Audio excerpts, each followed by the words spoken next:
He gave his life to save another. 38-year-old Arafat died while on duty. He was a volunteer ambulance driver. And in this war, he was also a victim of what Israel calls its targeted strikes. This is the ambulance he was driving when an Israeli missile hit. A crew went back to film it days later and came under attack by Israeli forces. The man who was driving the ambulance when Arafat was killed went to pay his respects to his family and 5 children. But his widow was so overwhelmed by grief, she refused to see Abu Jahed. "Get away from me," she screamed. "I told you it was too dangerous." Imtisal wouldn't talk on camera.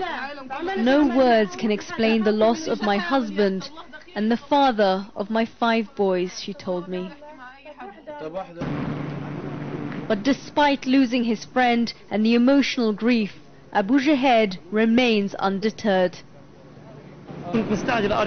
I came back from the accident and I wanted to go out again. I cleared away some shrapnel from my hair and went straight out. Right after we checked him out and gave him an X-ray, he went out again. I told him I can take your shift, but he said no, we can't afford to be afraid. If they cut off one of my legs, I'll use the other one to work. I won't stop.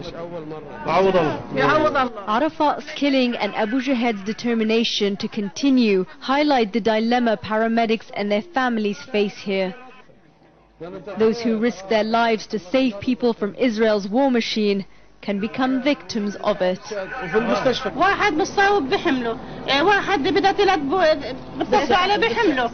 It shouldn't have been dangerous. In all the world there are people who volunteer for the sake of their community. My son didn't have rockets or mortars. He finds an injured person, he helps him. He finds a person who's ill, he tries to help. Why kill him for doing that? What did he do wrong? And even while we were there, sound of a missile. Another reminder that in Gaza, everyone feels like a target of Israel's continuing onslaught. Shireen Tadros, Al Jazeera, Gaza.